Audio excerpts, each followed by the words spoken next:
Fit in 10 Nation, it is day 46. That means we have 24 days left.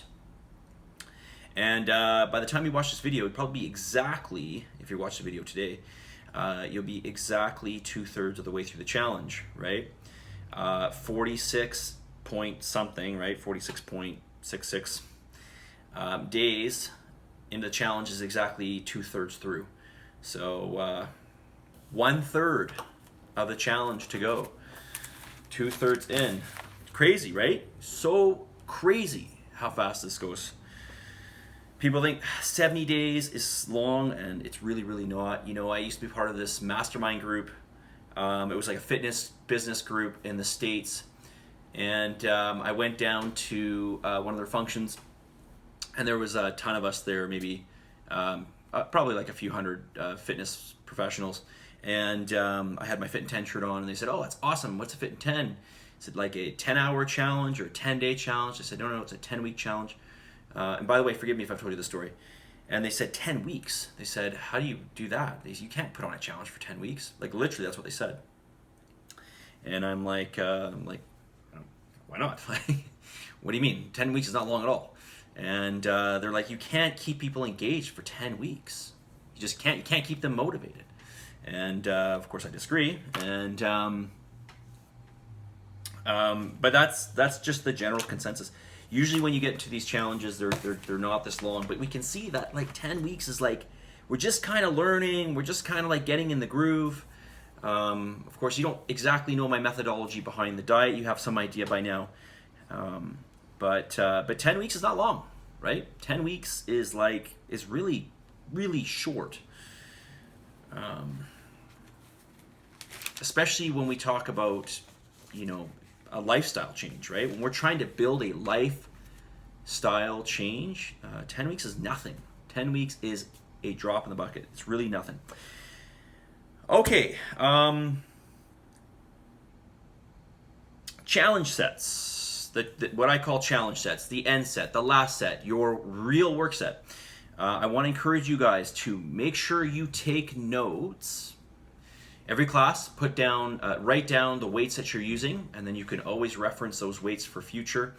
And this is really, really important. A lot of people told me this morning, or some people told me this morning, they said, I said, "Are you making notes?" I said, "Yes, it's in my head." Okay, that's not making notes, okay? You have to make notes on paper because your mind can be incorrect, okay? I've done this myself, and I've tested myself, and I've been wrong. If I am wrong, I'm sure other people can be wrong too, okay?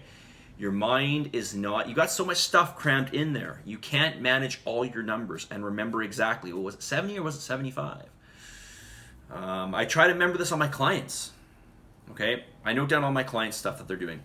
But sometimes I'm like, oh, I think you were doing this, but then I go check and I'm like, I'm way off, okay? Now I know it's you probably have a better memory of your own weights, but that doesn't mean for sure you're gonna know, right? So mark it down, just write it down, put it in your notepad in your phone, or just bring a little booklet with you. It takes you 2 seconds to write it down. And on that note, somebody asked, how do we document the weights? Just write down the name of the exercise and write down your the last weight you used. So your whatever the last set was, right? Whatever the challenge set was, write down the amount of weight you used and then the reps that you got. Okay, that's all you need to know. You don't need to document all of your build-up sets. You know, I don't really care if one day you do, I don't know, let's say you're working up to 100 pounds on deadlift. I don't care if you do, you know, bar 65, 75, 85, 95, 100, and then another day you do bar 60, 70, 80, 90, and then 100. It doesn't really make that much of a difference. These are just warm-up sets, okay? They're just building you up. I don't really care. We're going to really just focus on that one all-out set where we're really working to muscular failure, which I'm going to really encourage you guys to do. We want to reach that failure. We want to get to the point where we don't even maybe get the numbers that we're shooting for. We need to challenge the body, okay? And sometimes that means you will not get the prescribed number that you're shooting for. That's not a bad thing. That's just what we have to do, okay? Okay, so a reminder, it's just what you have to do. You have to test the boundaries. And when you test the boundaries, you're not always going to be, quote, successful in your mind, but it's not a success or failure thing. It's just where are you at and what can we get that day? Let's note it, mark it down, try it next time, and keep pushing. Okay. okay? It's just what it is, okay? We've got to get out of this, this categorization of success and failure. We just work and we improve. We work and we improve, okay? All right. Heart rate. Somebody said that they're having a really hard time getting to their heart rate. They said they're supposed to reach a max of 162 and they're only getting to 160. So listen, if you're getting to 160, you're getting like that's close enough. I mean, on a percentage basis, like we're talking like, you know, less than what? We got less than 2%. A margin of error here, and there's going to be some variability in that reading of that heart rate monitor. Okay, if you're getting 160, I mean, you know, the key here is to push yourself as hard as you can. Okay, if you physically can't see that 162 on your heart rate monitor, okay, just do your best with it. Okay, obviously you got to try to work to get that 162. If you're getting 160 and you're supposed to be 162, I'm happy with that. That's good enough. Okay. Obviously, if you're 10 or 15 heartbeats per minute away, it might be a bit low, but again, just do your best, okay? I mean, you can only do what you can do, right? So, but I'm going to encourage you, if you do have a hard time getting your heart rate up, make sure you do something that's got, make sure you're doing an activity that you can, you know, increase the intensity by. So, you know, like running down the street, you can't create a lot more intensity. I mean, you can sprint or something like that, so that's going to create more intensity. But it's so much easier if you're like, say, on a bike, and you can increase the amount of resistance by the pedals, right? Like you can really turn it up, and your heart rate's as a result, it's just going to go like, because the amount of resistance that you're you know, getting the bike to output is just, you know, it's like infinitely harder, right? So go with something that you can manage the intensity level by, okay? Or specifically, sorry, the resistance level by, okay? All right. One other question here. Okay. What should we expect strength-wise at the end of this challenge? Okay. Because this person says, I'm not really seeing an increase in my strength. Okay, you are seeing an increase in your strength, but remember this: what you can do for reps doesn't tell you the whole story. So, for example, let's take the example of 60. Let's say you can do 60 pounds for 10 reps, okay, on bench press. Okay, and then you work your way up to 75 pounds for sets of 10. Okay, you might go, well, that's only a 15%, that's only a 20% increase in my strength.